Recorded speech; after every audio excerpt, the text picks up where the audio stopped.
अमरावतीच्या धरोहरांपैकी एक राजकमल रेल्वे उड्डाणपूल आणि शहराचे मूळ रेल्वे स्टेशन वाचवण्याकरिता आता लढा निर्णायक टप्प्यात दाखल झाला आहे। सिटी न्यूजने गेल्या अनेक दिवसांपासून सातत्याने चालवलेल्या पाठपुराव्याचा मोठा परिणाम आज थेट संसदेत दिसून आलाय। खासदार बळवंत वानखडे यांनी हा विषय संसदेत मांडलाय। अमरावती रेल्वे उड्डाणपुलाच्या जीर्णावस्थेबाबत आणि रेल्वे स्टेशन दुसरीकडे हलविण्याच्या प्रस्तावाबाबत लोकसभा खासदार बळवंत वानखडे यांनी संसदेत आवाज उठवला। हा ब्रिटिशकालीन पूल असून भूमाफियांचा कट असल्याचा गंभीर आरोपही खासदार वानखडे यांनी सभागृहात मांडला।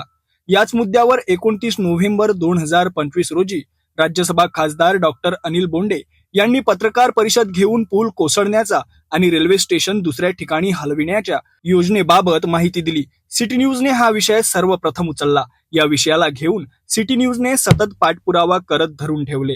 अमरावतीची धरोहर वाचवण्याचा हा प्रयत्न सिटी न्यूज करत आहे। याच प्रयत्नाला आज यश येताना दिसतंय। त्याचा इम्पॅक्ट संसदेत दिसला। सर्वप्रथम हा विषय सिटी न्यूजने उचलून धरल्यानंतर काँग्रेस पक्षाने सुद्धा त्याला समर्थन दिलं। आधी पत्रकार परिषद, मग रेल्वे मंत्री अश्विनी कुमार यांना निवेदन आणि आज संसदेत खासदारांनी प्रामुख्याने तो विषय मांडला। सिटी न्यूजचा या मागचा उद्देश फक्त अमरावती शहराच्या शिल्लक उरलेल्या मोजक्या धरोहरपैकी एक अमरावती राजकमल रेल्वे उड्डाणपूल वाचवणे आणि रेल्वे स्टेशन आपल्या जागी दिमाखात उभं राहावं हाच।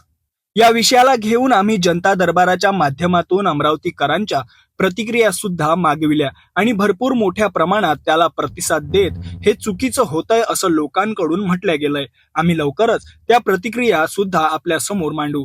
आमचा हा लढा असाच सुरू राहील। तुम्ही तुमच्या प्रतिक्रिया नक्की आम्हाला कळवा। धन्यवाद अध्यक्ष महोदय।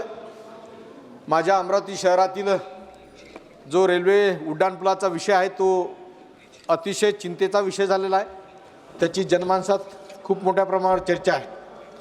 अध्यक्ष महोदय, तो ब्रिटिशकालीन पूल होता आणि जीर्ण झाला। त्याचा स्ट्रक्चर आढळून तो पाडण्याच्या संदर्भात निर्देश दिले गेले, परंतु तो पूल पाडण्याच्या ऐवजी कुठल्या तरी शक्तीनं ते रेल्वे स्टेशनच हलवण्याचा प्रयत्न चालवलेला आहे। यामध्ये कुठली तरी सुप्त अशी शक्ती आहे की जे भूमाफिया असेल किंवा अन्य असेल। कारण पूल पाडून नवीन बांधण्याचा विषय होता, म्हणजे तो राहून जखम पायाला आणि पट्टी डोक्याला अशा पद्धतीचा प्रकार चालू आहे। अध्यक्ष महोदय, या संदर्भात माननीय गडकरी साहेब, माननीय वैष्णवजी साहेब यांना मी प्रत्यक्ष भेटलो आणि त्यांना वस्तुस्थिती सांगितली। त्यांनी गडकरी साहेबांनी तो पूल सेतू बंधनमध्ये प्रस्तावित करा, राज्य सरकारकडून आणा अशा पद्धतीने सूचना दिल्यानंतरही या पद्धतीनं आज कुठंतरी तो पूल कुठंतरी ते रेल्वे स्टेशनच हलवण्याचा प्रयत्न चालू आहे। मी अध्यक्ष महोदय आपल्या निमित्ताने आपल्या माध्यमातून सुद्धा सरकारला विनंती करेन की हा पूल नवीन लवकरात लवकर बांधण्यात यावा, कारण वाहतुकीसाठी खूप मोठी अडचण होत आहे। तसेच ते रेल्वे स्टेशन कुठल्याही परिस्थितीत हलवू नये, कारण त्यासाठी फार मोठं जन आंदोलन होईल। आम्ही सुद्धा तो पूल ते रेल्वे स्टेशन हटवू देणार नाही, हे या निमित्तानं मी तुम्हाला स्पष्ट सांगू इच्छितो। तरी सरकारने याकडे विशेष लक्ष देऊन तो पूल लवकरात लवकर नवीन बांधून लोकांच्या सेवेत रुजू करावा ही आपल्या माध्यमातून आपल्याला विनंती करतो।